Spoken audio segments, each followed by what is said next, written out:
Hello my dear students. So today our topic is the question based on Arrhenius equation, question number type third. Means the question is the rate of a particular reaction doubles when temperature changes from 27 degrees Celsius to 37 degrees Celsius. Calculate the energy of activation of such a reaction. Means हमारे पास दिया हुआ है कि किसी particular reaction के अंदर जो rate है वो डबल हो जाता है जब टेम्परेचर कितना चेंज होता है बेटा 27 degree Celsius to 37 degree Celsius. तो हमें इसमें एनर्जी ऑफ एक्टिवेशन निकालना है। इस तरह के बेटा कई सारे क्वेश्चंस आते हैं कि कई बार क्या होता है कि बोलता है कि रेट ऑफ रिएक्शन डबल्स हो गया, ट्रिपल्स हो गया या क्वाड्रपल्स हो गया। तो डबल्स का मतलब होता है बेटा रेट ऑफ रिएक्शन हो गया 2 टाइम्स, ट्रिपल्स का मतलब हो गया 3 टाइम्स और क्वाड्रपल का मतलब हो गया 4 टाइम्स। तो आप देखिएगा इस क्वेश्चन को करने के लिए हमारे पास कौन सा फॉर्मूला रहेगा, log K2 upon K1 equals to EA upon 2.303 R T2 minus T1 upon T1 into T2। So आप देखिएगा यहाँ पर हमारे पास जो चीज़ दे रखी है, टेम्परेचर दिया हुआ है 27 और 37, मीन्स हमारे पास T1 टेम्परेचर दिया हुआ है 27 डिग्री सेल्सियस, यानी आप इसको केल्विन में चेंज करेंगे तो 27 प्लस 273, तो इसको ऐड करेंगे कितना आ जाएगा हमारे पास बेटा 300 केल्विन। सो अब देखिएगा जो टेम्परेचर हो जाएगा मेरे पास कितना हो जाएगा बेटा 300 केल्विन हो जाएगा, और T2 मेरे पास कितना दिया हुआ है यहाँ पर 37 डिग्री सेल्सियस। सो आप देखिएगा 37 प्लस 273, इसको भी हम क्या करेंगे केल्विन में चेंज कर लेंगे तो यहाँ पर हो जाएगा मेरे पास 310 केल्विन। सो इस तरीके से हमारे पास T1 और T2 मिल गया। अब आप देखिएगा रेट ऑफ रिएक्शन डबल्स, मतलब जो हमारे पास फाइनल रेट होगा K2 वो इनिशियल रेट का क्या हो जाएगा बेटा 2 टाइम्स, यानी हमारे पास K2 इक्वल्स टू क्या हो जाएगा 2 इंटू K1, यानी K2 upon K1 equals to 2 आ जाएगा यहाँ पर। सो इस तरीके से हम क्या करेंगे इस फॉर्मूले के अंदर K2 अपॉन K1 का वैल्यू क्या कर देंगे पुट कर देंगे। आप देखिएगा यहाँ पर log K2 by K1 means log 2 equals to EA upon 2.303 R। इसका वैल्यू हम पहले ही बता चुके हैं आपको 2.303 इंटू R का वैल्यू होता है बेटा 8.314। तो इसको जब सिंप्लीफाई करते हैं तो बेटा आ जाता है हमारे पास 19.147, और इसको भी राउंड ऑफ करते हैं तो हमारे पास आ जाता है 19.15। सो आप देखिएगा यहाँ पर आ जाएगा 19.15 इंटू T2 का वैल्यू मेरे पास कितना है बेटा 310 माइनस T1 का वैल्यू कितना है 300 अपॉन T1, यानी कि मेरे पास T1 कितना है 300 इंटू 310। सो log 2 का वैल्यू हमारे पास होता है बेटा log 2 इक्वल्स टू 0.3010। सो ये वैल्यू यहाँ पर पुट कर देंगे 0.3010 इक्वल्स टू EA इंटू यहाँ पर हो जाएगा 10 अपॉन 19.15 इंटू इसको सिंप्लीफाई कर लेंगे 0 0 0 3 और 93, तो यहाँ से 0 से 0 कैंसिल हो जाएगा।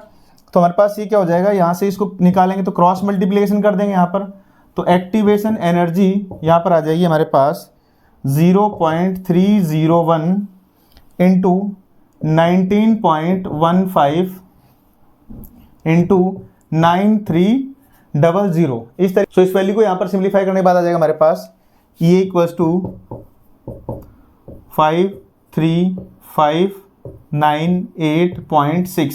ये तो आया बेटा हमारे पास जूल में, और इसको किलो जूल में चेंज करेंगे तो आ जाएगा हमारे पास EA equals to 53.598 kilo joule per mole. सो इस तरीके से टाइप थर्ड का जो क्वेश्चन है हमारे पास, जब हमारे पास रेट ऑफ रिएक्शन डबल्स हो जाता है, टेम्परेचर 27 से 37 हो जाता है, तो हमारे पास हमने क्या मानना है K2 बाई K1 को क्या मानना है 2। जब रेट ट्रिपल्स हो जाएगा तो हमें K2 बाई K1 की वैल्यू कितनी माननी है 3, और जब क्वाड्रपल्स हो जाएगा तो K2 बाई K1 की वैल्यू कितनी माननी है हमने 4। इस तरीके से हम क्या कर सकते हैं यहाँ पर एक्टिवेशन एनर्जी को फाइंड कर सकते हैं। सो चलिए इसका नेक्स्ट क्वेश्चन करके देखते हैं। क्वेश्चन है हमारे पास the decomposition of a hydrogen follows the equation k equals to 4.5 into 10 की पावर 11 सेकेंड इनवर्स एक्सपोनेंशियल की पावर -28,000 k बाय टी। तो हमें यहाँ पर फाइंड करना है बेटा एक्टिवेशन एनर्जी। सो इस टाइप के जो टाइप नंबर 4 क्वेश्चन है हमारे पास, इसमें आप देखिएगा ये जो इक्वेशन हमारे पास है इसको रिलेट करके देखेंगे। इससे हमारे पास जो इक्वेशन हमें पता है कि आरएनएस इक्वेशन में हमारे पास आता है k equals to a into e की power -EA upon r into t. So आप देखिएगा यहाँ पर मैं इस इक्वेशन के रेस्पेक्ट में इसको इक्वेट करूंगा तो मेरे पास क्या हो जाएगा, ये चीज़ इक्वल है तो ये भी क्या हो जाएगा, आपस में इक्वल हो जाएगा। तो मेरे पास अब आप देखिएगा एक्सपोनेंशियल की इधर वाली वैल्यू से a की तरफ आ गया और -EA/RT से मैं इसको क्या कर दूंगा, इक्वेट कर दूंगा। तो आप देखिएगा सो ये आ जाएगा यहाँ पर -EA upon RT equals to -28,000 K upon T।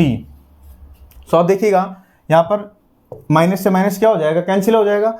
और हमें एक्टिवेशन एनर्जी फाइंड करनी है इस क्वेश्चन में, तो एक्टिवेशन एनर्जी इधर रख लेंगे, बाकी इधर ले जाएंगे। सो हमारे पास देखिएगा EA इक्वल्स टू ये हो जाएगा 28,000 K अपॉन T, और ये क्या हो जाएगा मेरे पास R और T ऊपर चला जाएगा R इंटू T। सो आप देखिएगा ये T से T क्या हो जाएगा, कैंसिल हो जाएगा। तो हमारे पास क्या आ जाएगा, activation energy equals to 28,000 into R का मतलब है गैस कांस्टेंट यानी 8.314। सो यहाँ से हमारे पास एक्टिवेशन एनर्जी निकल के आ जाएगी। सो आप देखिएगा हमारे पास आ जाएगा यहाँ पर 232.8 किलोजूल पर मोल। सो इस तरीके से हम टाइप नंबर 4 में एक्टिवेशन एनर्जी को फाइंड कर सकते हैं। सिंपली हमने क्या किया है, इस इक्वेशन को इससे क्या कर दिया है, रिलेट कर दिया है। तो इसका यहाँ पर a का वैल्यू ये है मेरे पास, एक्सपोनेंशियल की वैल्यू ये दे रखी है मेरे पास।